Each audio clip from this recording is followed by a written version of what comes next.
आजानुलंबित भुजौ कनकावदातो संकेतनैक पितरौ कमलायताक्षौ विश्वम्भरो द्विजवरौ युग धर्म पालौ वंदे जगत प्रिय करौ करुणावतारौ वंदे श्री कृष्ण चैतन्य नित्यानंदो सहोदितौ गौड़ोदय पुष्पंदो चित्रो छंदो तमोनतो पंचतत्वात्मकं कृष्णं भक्त रूप स्वरूपकं भक्तावतारं भक्ताख्यं नमामि भक्त शक्तिकं श्री कृष्ण चैतन्य प्रभु नित्यानंद श्री अद्वैत गदाधर शिवासदि गौर भक्त वृंदा हरे कृष्ण कृष्ण कृष्ण हरे हरे हरे राम राम राम हरे हरे। तो हम लोग काफ़ी तेज़ी के साथ आगे बढ़ रहे हैं भागवतम में। तो अभी हम 9वें अध्याय में पहुंच गए हैं भागवतम के चौथे स्कंद के। तो आज हम भागवतम के चौथे स्कंद के 9वें अध्याय के श्लोक संख्या 13 से 25 पे चर्चा करेंगे। इसके बेसिकली 2 भाग हैं। एक तरफ तो ध्रुव महाराज भगवान की स्तुति कर रहे हैं और दूसरी तरफ फिर भगवान आशीर्वचन बोल रहे हैं। तो इन दोनों पे चर्चा करेंगे। तो सारी बात क्या चल रही है? बात चल रही है कि ध्रुव महाराज अपमानित होकर घर छोड़कर बाहर निकले थे वन में तपस्या करने के लिए। जब वन में तपस्या करने के लिए गए तो नारद जी मिल गए सामने से और नारद जी ने उनको पहले परीक्षा ली, उनकी सिंसियरिटी की, उनकी गंभीरता की, और फिर नारद जी ने उनको भक्ति कैसे करनी है प्रमाणिक विधि से वो विधि बताई। और फिर ध्रुव महाराज नारद जी के कहने पर मधुवन गए, मथुरा स्थित वृंदावन स्थित मधुवन में गए और वहाँ पर उन्होंने भगवान की तपस्या की, भक्ति की और सारे देवी देवता घबरा गए उनकी तपस्या को देखकर। उनकी सांस रुक गई, गला घुटना शुरू हो गया। तो उन्होंने प्रार्थना की भगवान से, हे भगवान बचाइए। अब भगवान ने कहा आप चिंता मत करो, मैं जाकर, वो छोटा सा बालक है, मेरा दर्शन करना चाहता है, मैं जाकर अभी उसको संतुष्ट कर देता हूँ। आपको चिंता का कोई विषय नहीं है, आपकी कोई हानि नहीं होगी। ध्रुव एक भक्त है, भक्त कभी किसी की हानि नहीं करता। तो भगवान गए ध्रुव महाराज को दर्शन देने के लिए। ध्रुव महाराज संता सदैव हृदयेषु विलोकयन्ति प्रेमांजन छुरित भक्ति विलोचनैना संता सदैव हृदयेषु विलोकयन्ति यम श्याम सुंदरम अचिंत्य गुण स्वरूपम गोविंदम आदि पुरुषम तम हम भजामि। और ध्रुव महाराज अपने हृदय में भगवान के दर्शन कर रहे थे, भगवान को निहार रहे थे। अचानक हृदय से भगवान अंतर्धान हो गए, एकदम हड़बड़ा गए। ध्रुव महाराज ये क्या हुआ, कहाँ गए भगवान, कहाँ गए? एकदम आंखें खोली तो सामने साक्षात भगवान खड़े। अवाक रह गए भगवान को देखकर, अवाक रह गए। भगवान को बहुत कुछ बोलना चाह रहे थे, कुछ मुंह से उनके शब्द नहीं निकल पा रहे थे। और भगवान ने अपना शंख उनके मस्तक से छुआ और एकदम ध्रुव महाराज को पता चल गया क्या बोलना है मेरे को। सारी वेदों की स्मृति, सारा ज्ञान उनके हृदय में प्रकाशित हो गया। भगवान भगवद गीता में कह रहे हैं 10वें अध्याय के 10वें श्लोक में, तेषाम सतत युक्तानाम भजताम प्रीति पूर्वकम ददामि बुद्धि योगम तम येन माम उपयान्ति ते। कि जो मेरा अनन्य भाव से भजन करते हैं मैं उनको बुद्धि देता हूँ, मैं उनको बुद्धि देता हूँ। भगवान चैत्य गुरु के रूप में भगवान प्रेरणा देते हैं, भगवान ज्ञान देते हैं, दिव्य ज्ञान हृदय प्रकाशित हो। भगवान हृदय में दिव्य ज्ञान प्रकाशित कर देते हैं। भगवान जैसे भगवान ने ब्रह्मा जी के हृदय में दिव्य ज्ञान प्रकाशित किया, ऐसे ही भगवान ने ध्रुव महाराज के हृदय में ज्ञान प्रकाशित कर दिया। ध्रुव महाराज एकदम जैसे ज्ञान से ओतप्रोत हो गए। और ध्रुव महाराज ने बोला भगवान को कि मैंने बहुत से 84 लाख योनियां देख ली मैंने, लेकिन आप जैसा रूप मैंने कहीं नहीं देखा। मैंने 84 लाख योनियां देखी, जलजानव लखानी स्थावरा लख विंशति क्रमयो रुद्र संख्यका पक्षिणाम दश लक्षणम त्रिंशल लक्षानि पशवा चतुर्लक्षानि मानुषा। ये 84 लाख योनिया ध्रुव महाराज ने कहा मैंने देख ली 9 लाख तरह के जो है जलचर मैंने देख लिए, और मैंने 20 लाख तरह के स्थावर पेड़ पौधे मैंने देख लिए, जो मैंने 11 लाख तरह के कीट पतंगे देख लिए, 10 लाख तरह के मैंने पक्षी देख लिए, 30 लाख तरह के मैंने पशु देख लिए, 80 लाख हो गए, और 4 लाख तरह के मैंने मनुष्य भी देख लिए, मनुष्य की विभिन्न वर्ग देख लिए। आप जैसा कोई नहीं दिखा मेरे को, आप जैसा कोई नहीं दिखा। भागवतम के बिल्कुल शुरू में प्रथम स्कंद के अंदर बताया गया है कि भक्ति करने से व्यक्ति के लगभग सारे कल्मश दूर हो जाते हैं। तो सवाल उठता है कि लगभग सारे कल्मश क्यों दूर होते हैं, सारे क्यों नहीं दूर हो जाते? तो जो थोड़ा बहुत एक शंका जो हृदय के अंदर रह जाती है, वो केवल और केवल भगवान के दर्शन से वो शंका दूर होती है। और ध्रुव महाराज ने बोला 13वें श्लोक में उन्होंने बोला कि नातः परम परम वेद्मि न यत्र बाधा, कि मैंने आपका ऐसा रूप कभी मैंने देखा नहीं है हे भगवान। और अब जितने भी विवाद हैं, जितनी भी शंकाएं हैं, सब खत्म हो गई। अब कोई शंका हृदय में नहीं रही, सामने देख लिया आपको। इसलिए जब ब्रह्मा जी दूसरे स्कंद में पूछ रहे हैं 9वें अध्याय के अंदर, अब ब्रह्मा जी ने जब भगवान के दर्शन किए और ब्रह्मा जी ने भगवान से प्रश्न पूछा, हे भगवान सबसे बड़ा वरदान क्या है, आप मुझे ये बताइए। तो भगवान ने बोला कि सबसे बड़ा वरदान मेरे दर्शन करना ही है, क्योंकि भगवान के दर्शन कर लिए तो कोई हृदय के अंदर शंका कुछ नहीं रह जाती। भगवान को देख लिया, समझ लो पूरा संसार देख लिया। लेकिन भगवान दिखेंगे कैसे? श्रील प्रभुपाद बता रहे हैं भगवद गीता 18:55, भक्त्या माम अभिजानाति यावान यश्चास्मि तत्वता ततो माम तत्वतो ज्ञात्वा विशदे तद अनंतरम, कि कैसे जान लेंगे? केवल भक्ति के माध्यम से। यही बात भागवतम के 11वें स्कंद के 14वें अध्याय के 21वें श्लोक में बोली गया। और ये श्लोक जो है, ये श्लोक हमारे आचार्यों ने असंख्य बार इस श्लोक को धराया है। भक्त्या हम एकया ग्राह्या, केवल और केवल भक्ति के माध्यम से भगवान को पूरी तरह समझा जा सकता है, और कोई तरीका नहीं है भगवान को समझने का।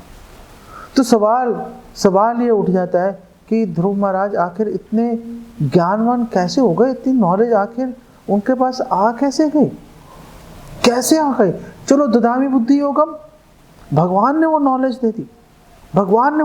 मुंडक उपनिषद 1.3 में बोला गया है, कस्मिन्नु भगवो विज्ञाते सर्वम इदम विज्ञातम भवति। जिसने भगवान को जान लिया उसके पास सारी जानकारी आ जाती है। लेकिन भगवान को कैसे जान पाएंगे? भगवान को जान पाएंगे गुरु की शरण लेने के माध्यम से। और ये बात बड़ी महत्वपूर्ण है यहाँ पर, ये बात बड़ी महत्वपूर्ण है कि गुरु की शरण लेना कोई एक दिन का या एक क्षण का कार्य नहीं है कि मैंने वो फलानी तारीख को गुरु की शरण ली थी। गुरु की शरण जो है हर क्षण जीवन भर लेनी पड़ती है। जीवन भर अपने आप को गुरु की शरण के अंदर हमें अपने आप को इन्वेस्ट करना पड़ता है, हमें अपने आप को नियोजित करना पड़ता है। और गुरु के अंदर अगाध श्रद्धा होगी, सारे वेदों का ज्ञान हमें प्राप्त हो जाता है। श्वेताश्वत उपनिषद में बताया गया है 6:23 में, यस्य देवे पराभक्तिर यथा देवे तथा गुरु तस्य कथिता ही अर्था प्रकाशन्ते महात्मना। जो महान लोग गुरु की शरण लेते हैं उनको वेदों का सारा ज्ञान भगवत ज्ञान उनके हृदय में प्रकाशित हो जाता है। उनको पता चल जाता है भगवान सामने आएंगे, आखिर हमें व्यवहार हमें कैसे करना। 14वें श्लोक में ध्रुव महाराज भगवान को बोलते हैं, हे भगवान, हर युग के अंत में आप हर इस भौतिक संसार की सभी वस्तुओं का आप नाश कर देते हो। सारी वस्तुएं जो हैं आपके शरीर में, आपके उदर में प्रवेश कर जाती हैं, वहीं पे निवास करती हैं करोड़ों वर्षों तक। हमारे आचार्य यहाँ पे बोलते हैं कि जो लोग भगवान के ज्योति में, ब्रह्म ज्योति में जो लोग विलीन होना चाहते हैं और उसके लिए इतनी भयंकर तपस्या करते हैं, उनसे बड़ा मूर्ख कौन है। भगवान के शरीर में तो आप दुनिया भर के अनाचार करोगे तो भी भगवान के शरीर में आप प्रवेश कर ही जाओगे करोड़ों वर्षों के लिए। तो उसके लिए इतनी तपस्या क्यों कर रहे हो। तपस्या करनी है तो भगवान के साथ खेलने के लिए, भगवान के साथ व्यवहार करने के लिए तपस्या भक्ति करनी चाहिए। तो समझदारी की बात है। और ध्रुव महाराज ने बोला कि जब आप योग निद्रा में लेटते हैं और सारी पूरी सृष्टि आपके शरीर में समा जाती है। ब्रह्मा जी कह रहे हैं, यस्य एक निश्वसित कालम अथवलंब्य जीवंती लोम विलजा जगदंडनाथा विष्णुर महान स यस्य कला विशेषो गोविंदमादि पुरुषम तब हम भजामि। भगवान जब श्वास छोड़ते हैं, जब भगवान श्वास छोड़ते हैं सारी सृष्टि प्रकट हो जाती है। और जब भगवान श्वास खींचते हैं, बड़े बड़े देवी देवता ब्रह्मा जी समेत सब, उनकी आयु ऐसे खत्म हो जाती है। उनकी आयु, ब्रह्मा जी की आयु कितनी है। ब्रह्मा जी की आयु 311 करोड़ वर्ष है, लेकिन भगवान की एक श्वास छोड़ने में, एक श्वास लेने में खत्म हो जाती है। कौन सी इतनी बड़ी बात हो गई, कौन सी इतनी बड़ी बात हो गई। जब ब्रह्मा जी की करोड़ों वर्ष की आयु की कोई गिनती नहीं है, तो फिर हमारी 60, 70, 80, 90 साल की हमारी आयु की क्या गिनती है, क्या वैल्यू है, क्या महत्व है। इसके ऊपर आखिर इतना गर्वित होने की, इतना चिंता करने की आखिर हमें आवश्यकता ही क्या है। कोई आवश्यकता नहीं है, कोई आवश्यकता नहीं है। मतलब क्या है, अपने जीवन को भगवान के सेवा में हमें नियोजित कर देना चाहिए। अपने जीवन को नियोजित कर देना चाहिए भगवान की सेवा में।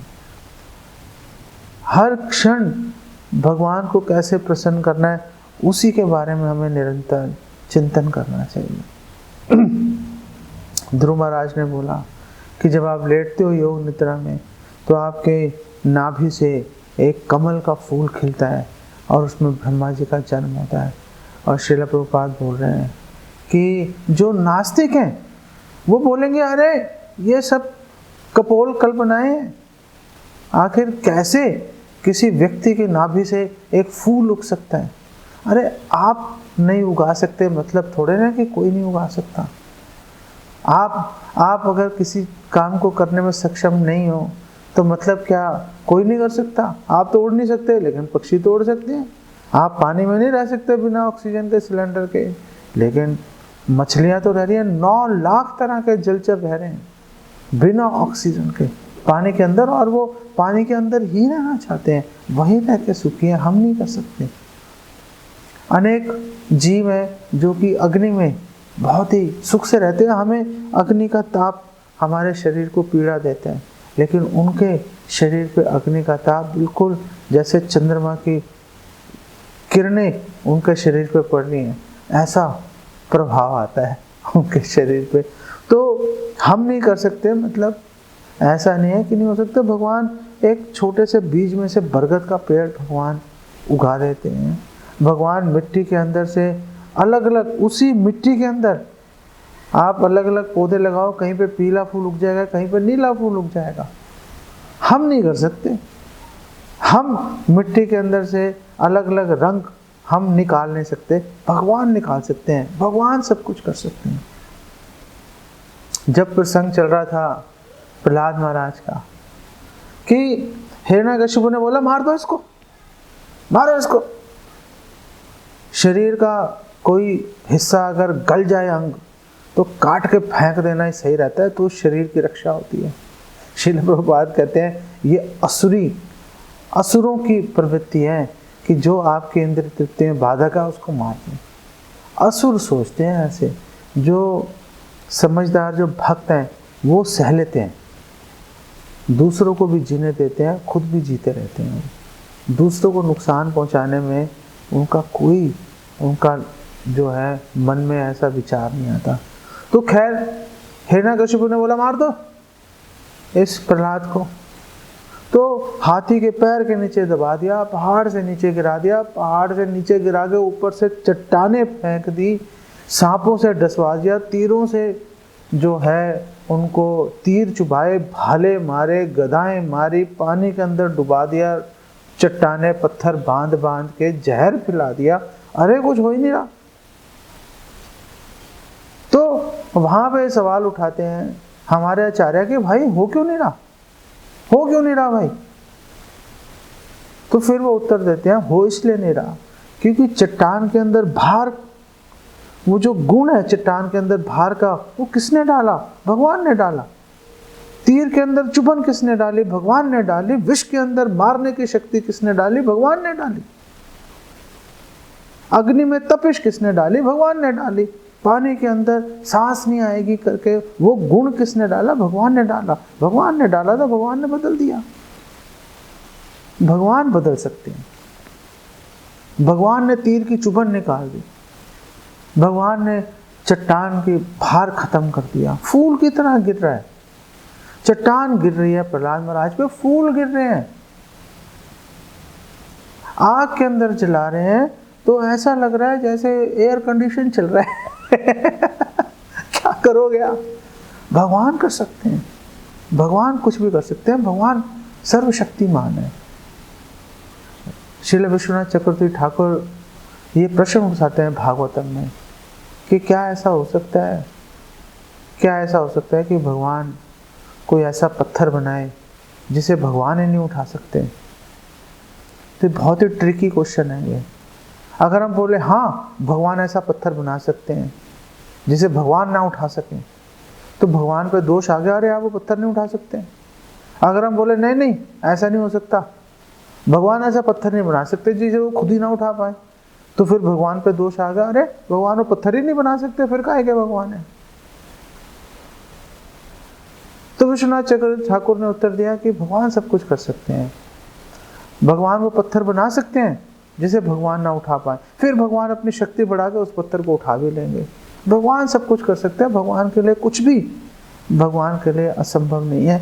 इस बात को जब हम समझ लेते हैं तो हमारे लिए भक्ति करना, हमारे लिए भक्ति को समझना, भगवान की सेवा में नियोजित होना हमारे लिए आसान हो जाता है। हमारे लिए कई बार ऐसा होता है कि लोग हमारे से बहस करेंगे, अरे ऐसा कैसे हो गया, वैसा कैसे हो गया। तो अगर आप एक्सप्लेन कर पाए आप कीजिए, आप उनको स्पष्टीकरण दीजिए, शास्त्रों का प्रमाण दीजिए। अगर आप नहीं कर पाए उससे बहस मत करो, सामने वाले से उसको बोलो भाई तू अपने हाल में खुश रह, मुझे अपने हाल पे जीने दे।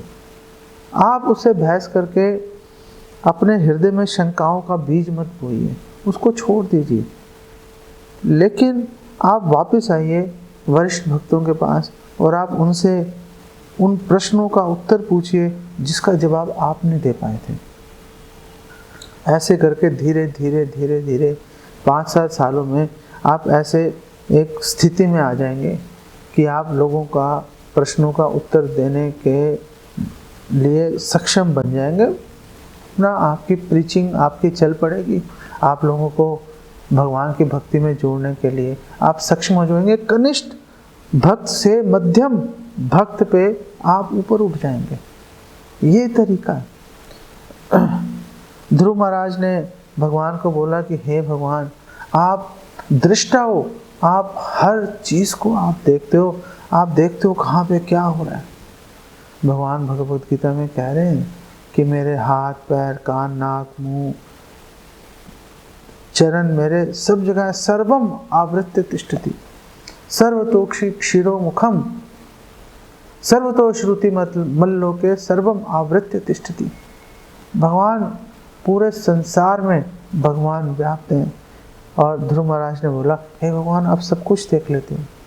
भगवद गीता में बताया गया, उपदृष्टा अनुमंता चा, कृष्ण बोल रहे हैं मैं सब कुछ देखता हूँ और अनुमति भी दे देता हूँ, कर लो भाई। शास्त्र सम्मत है तो भी अनुमति देते हैं, शास्त्र सम्मत नहीं भी है तो भी अनुमति दे देते हैं, क्योंकि तुम्हारी जिद है, तुम्हारी जिद है, तुम जिद पे अड़े हो कि हम ये कर करेंगे। अच्छा भाई, कर लो भाई, मैं क्या कर सकता हूँ, मैंने शास्त्र दे दिए, अब तुम अगर जिद पे अड़े हुए हो भाई कर लो, मैं तुम्हें जबरदस्ती नहीं रोकूंगा। ध्रुव महाराज ने बोला, हे भगवान, आप सभी यज्ञों के भोक्ता हो, अधिमखः, जितने भी यज्ञ हैं उसके भोक्ता आप हो, आपकी संतुष्टि के लिए, आपकी संतुष्टि के लिए सभी यज्ञों का विधान होता है। इनफैक्ट युधिष्ठिर महाराज भगवान कृष्ण को अपने यहाँ बुलाने के लिए षड्यंत्र रच रहे थे। अपने भाइयों के साथ मिलके उन्होंने कहा किस प्रकार हम कृष्ण को यहाँ पे बुला सकते हैं, तो उन्होंने राजसूय यज्ञ आरंभ कर दिया। क्यों कर दिया?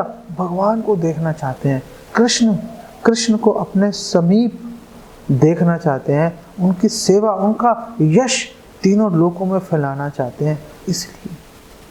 इसलिए भगवान कृष्ण भगवद गीता 5:29 में कह रहे हैं, भोक्तारम यज्ञ तपसाम सर्वलोक महेश्वरम, सारे यज्ञों का भोक्ता मैं ही हूँ, सारे यज्ञों का भोक्ता मैं ही हूँ। हमें जो भी कार्य करना चाहिए केवल और केवल भगवान कृष्ण को संतुष्ट करने के लिए करना चाहिए। ध्रुव महाराज ने आगे बोला, भगवान त्रिअधीशा, कि आप भगवान हैं, आप षड ऐश्वर्य पूर्ण हैं, आप तीन का एक जोड़ा होता है, तीन वस्तुओं का, जितनी भी 3 प्रकार की वस्तुएं, आप उनके स्वामी हैं। चाहे वो तीन शक्तियां क्यों ना हो, भगवान की अंतरंगा शक्ति, बहिरंगा शक्ति और तटस्थता शक्ति, तीनों शक्तियों के स्वामी कौन है? भगवान है। 3 काल जो है, पास्ट प्रेजेंट फ्यूचर, उसके स्वामी कौन है? भगवान है। 3 गुण, उसके स्वामी कौन है? सतोगुण, रजोगुण, तमोगुण, भगवान कृष्ण है। 3 गुणावतार हैं, विष्णु, शिव और ब्रह्मा जी, तीनों के स्वामी कौन है? भगवान कृष्ण है। 3 पुरुष हैं, कारणोदक्षाय विष्णु, गर्भोदक्षाय विष्णु, क्षीरोदक्षाय विष्णु, इनके स्वामी कौन है? कृष्ण है इनके स्वामी। जितनी भी 3 प्रकार की वस्तुएं हैं, उनके स्वामी स्वयं भगवान कृष्ण है। तो एक बात यहाँ पर, एक प्रश्न उठ खड़ा होता है, यहाँ पर एक प्रश्न उठ खड़ा होता है कि ये भगवान 3 शक्तियों के, 3 गुणावतारों के, 3 फलाने के, 3 ढिमकाने के भगवान स्वामी है, भगवान पूरी सृष्टि को अपने में समेट लेते हैं, सारे यज्ञों के भोक्ता हैं भगवान। तो मुझे ये बताओ कि इसमें रस कहाँ है, इसमें वो मधुरता कहाँ है, वो मधुरता जिसका आस्वादन करना हमारे लिए नितांत आवश्यक है। वो मधुरता, वो रस कहाँ है, जिस रस को बांटने के लिए भगवान खुद चैतन्य महाप्रभु बन के यहाँ पर आ गए कि ये रस पियो भाई, ये रस पियो। वो रस कहाँ है जिसका जोर शोर से घोषणा की गई है भागवतम की बिल्कुल शुरुआत में, कहाँ है वो रस, कहाँ है वो रस? तो वो रस जो है वो मैत्रेय मुनि विदुर जी को बता रहे हैं दूसरे स्कंद के अंदर, तीसरे स्कंद में एक्चुअली, और वहाँ पे वो बता रहे हैं कि देखो भगवान इतने महान है, भगवान इतने महान है, लेकिन फिर भी भगवान कृष्ण जब महाराज उग्रसेन के सामने जाते हैं तो महाराज उग्रसेन को बोलते हैं, मैं आपका दास हूँ, आप बताइए मैं आपकी क्या सेवा कर सकता हूँ। ये रस है, ये मधुरता है भगवान की विनम्रता, भगवान की ह्यूमिलिटी, कि भगवान सबके स्वामी है। अहम सर्वस्व प्रभु, हर वस्तु, पूरा आध्यात्मिक जगत, पूरा भौतिक जगत भगवान से प्रकट हुआ है। वो भगवान अजन्मा कृष्ण, वो भगवान महाराज उग्रसेन को बोलते हैं कि आप प्लीज मुझे बताइए मैं क्या करूं। वो भगवान जो सभी यज्ञों के भोक्ता है, वो गोपियों को कह रहे हैं कि मैं आपका ऋण नहीं उतार सकता, मैं आपका ऋण नहीं उतार सकता। एक कामी व्यक्ति अगर एक असहाय व्यक्ति इस तरह की बात करेगा, उसमें मधुरता, उसमें रस नहीं है। रस तो, मधुरता तो तब आएगी जब पूरी सृष्टि का स्वामी आपके चरणों में गिर के बोलेगा कि मैं आपका कर्जा नहीं उतार पा रहा, आपने मेरी इतनी सेवा की कि मैं सोच नहीं पा रहा आपका ऋण कैसे उतारूं। आपकी सेवा ही आपका पुरस्कार है, आपकी जय हो, आपने मुझे खरीद लिया। जब भी भगवान के ऐश्वर्य का, जब भी भगवान के ऐश्वर्य की बात हो, तो हमेशा उस ऐश्वर्य में, जब ऐश्वर्य के बारे में सोचें तो साथ ये भी सोचते रहना चाहिए कि ये इतने ऐश्वर्यशाली कृष्ण कितने विनम्र व्यवहार करते हैं, कितना विनम्र व्यवहार करते हैं। ऐसे भगवान कृष्ण के प्रति कौन है आत्मा का हत्यारा, कौन है पशु के समान व्यक्ति जो आकर्षित नहीं हो जाएगा। आकर्षित हर किसी को होना ही चाहिए, आकर्षित हर किसी को होना ही चाहिए। आगे ध्रुव महाराज बोलते हैं कि आप जो हैं, जो ब्रह्म ज्योति है, आप, वो आप ही हैं। ब्रह्म ज्योति कौन है? वो आप ही हैं। यहाँ पे श्रील प्रभुपाद एक्सप्लेन करते हैं, अव्यक्तम व्यक्तिम आपन्नम मन्यन्ते माम बुद्धिया परम भावम अजानन्तो मम अव्ययम अनुत्तमम। लोग ये बोलते हैं, जो मायावादी हैं, जो निराकारवादी हैं, जो भक्त हैं, वो बोलते हैं कि भगवान, एक्चुअली में भगवान निराकार है और निराकार से साकार निकला, निराकार से साकार निकला है। लेकिन भगवान कृष्ण भगवद गीता 7:24 में बोलते हैं अबुद्धया, वो मूर्ख है, उनको जानकारी नहीं है। 14:27 में भगवान बोल रहे हैं, ब्रह्मणो ही प्रतिष्ठा हम, जो ब्रह्म ज्योति है मुझ पर आश्रित है। मैं हूँ ब्रह्म ज्योति का आश्रय, स्रोत, जिससे कि ये प्रकाश उद्भूत हो रहा है। ध्रुव महाराज ने भगवान की ग्लोरिफिकेशन करते हुए, गुणगान करते हुए बोला, हे भगवान, आप सदैव दिव्य स्थिति में स्थिर रहते हैं। और यहाँ पे श्रील प्रभुपाद जो है वो एक्सप्लेन कर रहे हैं डिफरेंस जीव के अंदर और भगवान के अंदर। और श्रील प्रभुपाद बोल रहे हैं, देखो, एक जीव जो है वो तो अज्ञानी है, भगवान सर्वज्ञ है, भगवान को सब पता है, भगवान को सब पता है। हमें हमारे शरीर में क्या हो रहा है हमें नहीं पता, उसके लिए हमें टेस्ट कराने पड़ते हैं जहाँ जाकर।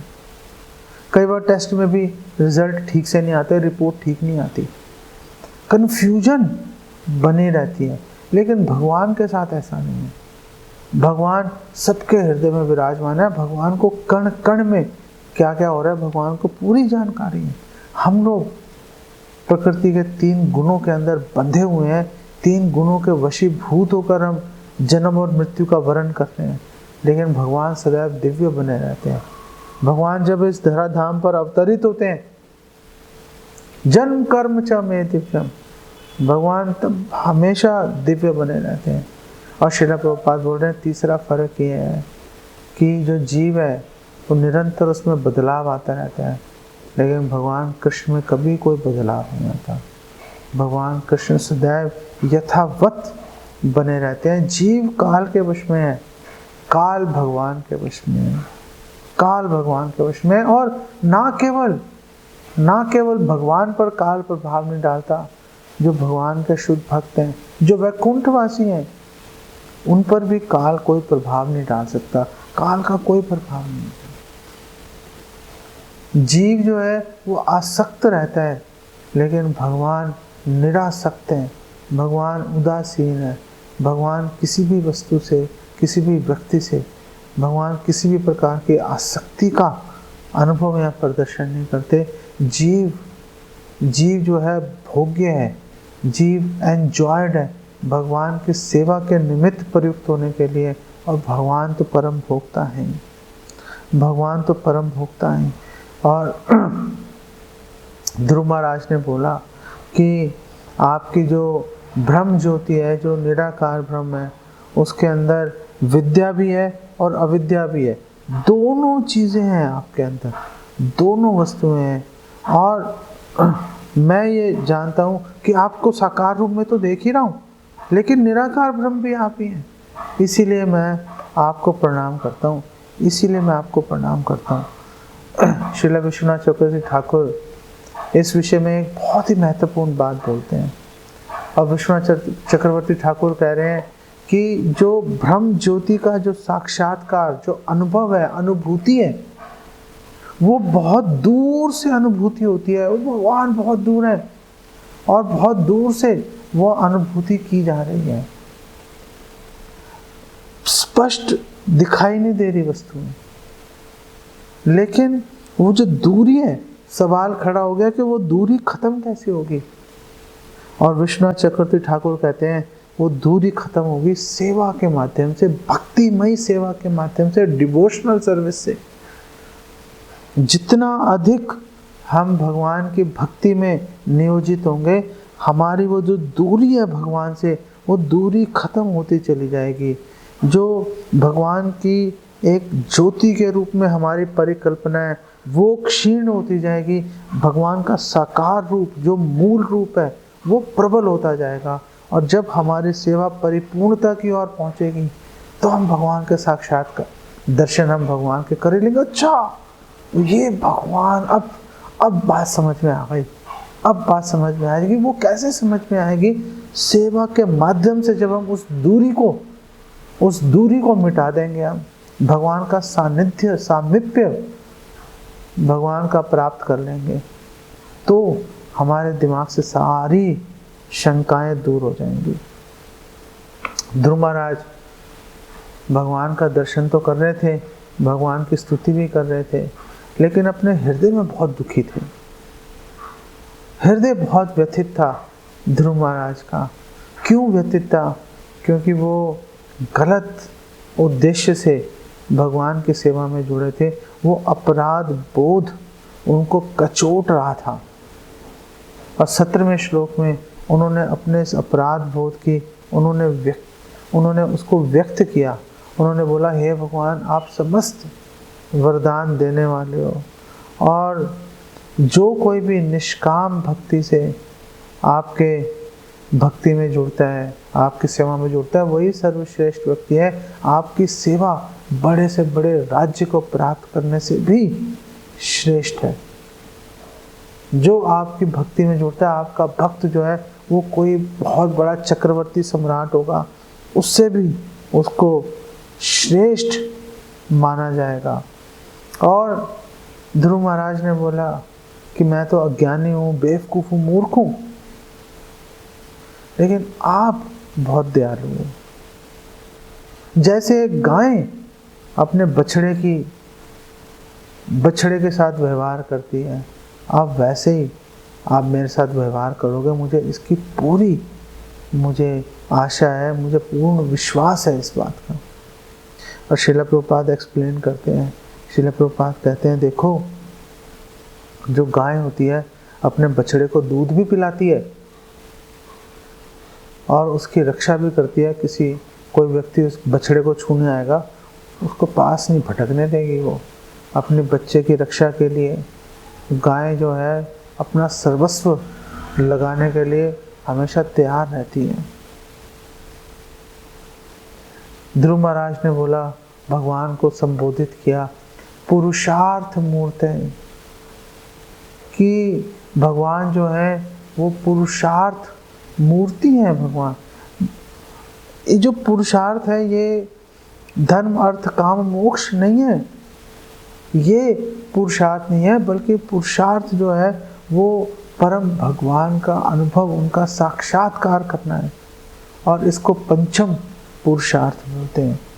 और इस पंचम पुरुषार्थ की शिक्षा देने के लिए श्री चैतन्य महाप्रभु आए, और उन्होंने शिक्षाष्टकम के चौथे श्लोक में बोला, उन्होंने ना धनम ना जन्म ना सुंदरीम कविताम वा जगदीश कामे मम जन्मनि जन्मनीश्वरे भवताद भक्तिद अहेतु की त्वयि, कि हमें आपकी अहेतु की भक्ति चाहिए, हमें धन जन्म सुंदरी हमें ये कुछ नहीं चाहिए, हमें मोक्ष नहीं चाहिए, आप हमें बार बार जन्म दीजिए, हमें कोई प्रॉब्लम नहीं है, बस आप अपनी अहेतु की भक्ति आप हमें प्रदान कीजिए। और उन्होंने भगवान को संबोधित किया अनुग्रह कातरा, कि आप अनुग्रह करने के लिए तत्पर हो, जैसे गाय अपने बछड़े पर अनुग्रह करने के लिए तत्पर होती है। यहाँ पर ध्रुव महाराज ने अपनी स्तुतियों को समाप्त किया, और अब भगवान बोलने के लिए तत्पर हो गए। और वो कौन है भगवान? भृत्य अनुरक्त भगवान है वो, जो अपने भक्तों से स्नेह रखते हैं, अपने भक्तों से प्रेम करते हैं। और भगवान ने बोला, भगवान ने कहा देखो मैं तुम्हारे हृदय की इच्छा को जानता हूं। इसका मतलब क्या है? इसका मतलब यह है आप में से हर एक व्यक्ति के हृदय की इच्छा को भगवान जानते हैं। ये चिंता का विषय भी है और बहुत उत्साह का, बहुत ही खुशी का विषय भी है। चिंता का विषय उन लोगों के लिए है जो अपने हृदय में गलत इच्छाओं को पाले हुए हैं, जो काम वासना से पीड़ित हैं। और हर्ष का विषय किसके लिए है? हर्ष का विषय उसके लिए है जो भगवान की सेवा के निरंतर अवसर ढूंढ रहा है, निरंतर अवसर ढूंढ रहा है कि कैसे मैं भगवान की सेवा में किसी प्रकार से मैं नियोजित हो जाऊं। भगवान ने बोला भद्रम ते, तुम्हारा कल्याण हो, तुम्हारा कल्याण हो। और ये बड़ी महत्वपूर्ण बात है। श्रील प्रभुपाद एक्सप्लेन कर रहे हैं कि अगर हृदय में भौतिक इच्छाएं भी हैं, लेकिन एक प्रमाणिक गुरु के संरक्षण में अगर भक्ति की विधि का पालन शुरू कर दिया तो कल्याण होगा तुम्हारा। तुम्हें शुद्ध भक्ति प्राप्त करने के अधिकारी बन जाओगे तुम। भगवान को संतुष्ट करने का अवसर तुम्हारे हाथ में आ जाएगा। लेकिन जो भोग से पीड़ित है, भोग ऐश्वर्य प्रसक्ता नाम तया अपहृत चेतसाम व्यवसायत्मिका बुद्धि समाधो न विधीयते। भगवान कृष्ण भगवद गीता 2:44 में कह रहे हैं, बोल रहे हैं कि जो भोग से, जो काम वासना से पीड़ित व्यक्ति है, वो कभी भी उसके हृदय में, उसकी बुद्धि में ये भावना, ये विचार ही कभी कौंधेगा नहीं, ये विचार ही जागृत नहीं हुआ हो मुझे भगवान की शरण लेनी है, वो कभी इसके विषय में सोचेगा ही नहीं। ध्रुव महाराज के हृदय में इच्छाएं थी। क्यों थी इच्छाएं? 2 कारण थे। क्षत्रिय के हृदय में इच्छा होती है मुझे राज्य करना है, और दूसरा एक बालक है भाई, एक छोटे से बच्चे के हृदय में इच्छाएं होती हैं, मुझे ये करना है, मुझे वो करना है, मुझे फलानी चीज़ चाहिए, मुझे ढिमकानी चीज़ चाहिए। तो ध्रुव महाराज के अगर हृदय में इच्छाएं, कोई उसमें समस्या नहीं है। आपके हृदय में अगर इच्छा है, कोई समस्या नहीं है। हमें हमारा गोल, हमारा लक्ष्य, हमारा उद्देश्य हमें स्पष्ट होना चाहिए। हमें पता है कि आज हम इच्छाओं से पीड़ित हैं, लेकिन हमारा गोल है अहेतु की भक्ति, अन्य अभिलाषिता शून्य। कोई भी अन्य इतर भगवान से विमुख होकर कोई भी अभिलाषा अपने हृदय में नहीं रखना हमारा गोल है। और अगर हम प्रमाणिक सिंसियर भक्तों के संसर्ग में उनकी एसोसिएशन में रहेंगे, तो ये प्राप्त करना कोई बड़ी बात नहीं है। आज नहीं कल, कल नहीं परसों हम इसको प्राप्त करके रहेंगे, इसमें कोई शंका नहीं है। भगवान ने बोला कि जो तुम मांग रहे हो बहुत मुश्किल है, लेकिन मैं तुम्हारी इच्छा पूरी जरूर करूँगा। मैं तुम्हें ध्रुव लोक देता हूँ, पोल स्टार। सारे ग्रह जितने इस भौतिक संसार के हैं, इस ध्रुव लोक के इर्द गिर्द घूमेंगे। आंशिक प्रलय होगी ब्रह्मा जी की रात्रि के समय, सारे प्लैनेट, सारे ग्रह नष्ट हो जाएंगे, ध्रुव लोक नष्ट नहीं होगा। और जब पूर्ण प्रलय होगी, पूर्ण प्रलय होगी, तो उस समय जो ध्रुव महाराज हैं, ये उस समय वैकुंठ लोक में प्रवेश कर जाएंगे। विश्वनाथ चक्रवर्ती ठाकुर कहते हैं कि जैसे श्वेत द्वीप है, जैसे मथुरा है, ऐसे ही ध्रुव लोक भी इटर्नल है, शाश्वत है। भगवान ने बोला कि तुम 36,000 साल तक तुम राज्य करोगे, और 36,000 साल इस अवधि के दौरान तुम्हारी इंद्रियां शिथिल नहीं होंगी, तुम बुढ़ापे का अनुभव नहीं करोगे, हमेशा जवान तुम बने रहोगे। भगवान ने बोला कि सुरुचि ने तुम्हारे साथ अच्छा व्यवहार नहीं किया, उसके पुत्र उत्तम की मृत्यु हो जाएगी जंगल के अंदर, और अपने पुत्र की मृत्यु का समाचार सुनकर सुरुचि भी पागल हो जाएगी और जंगल की आग में प्रवेश करके वो भी भस्म हो जाएगी, उसकी भी मृत्यु हो जाएगी। और श्रील प्रभुपाद बोलते हैं कि हमें बहुत सावधानी से व्यवहार करना चाहिए।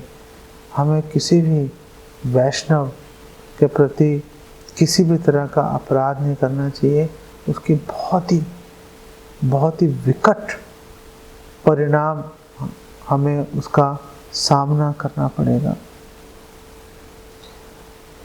भगवान ने बोला आगे 24वें श्लोक में कि तुम अनेक प्रकार के यज्ञ तुम संपन्न करोगे, भौतिक सुख भी तुम भोगोगे, और अंत में तुम मुझे याद भी रख पाओगे, अंत में तुम मुझे याद भी रख पाओगे। जीवन की सिद्धि क्या है? जीवन की सिद्धि भागवतम 2:1-6 में बताई गई है। जन्म लाभा परा पुंसाम अंते नारायण स्मृति। मृत्यु के समय भगवान का स्मरण आना ही हमारे जीवन की परम उपलब्धि है। और भगवान ने अनायास ही ध्रुव महाराज को ये उपलब्धि प्रदान कर दी।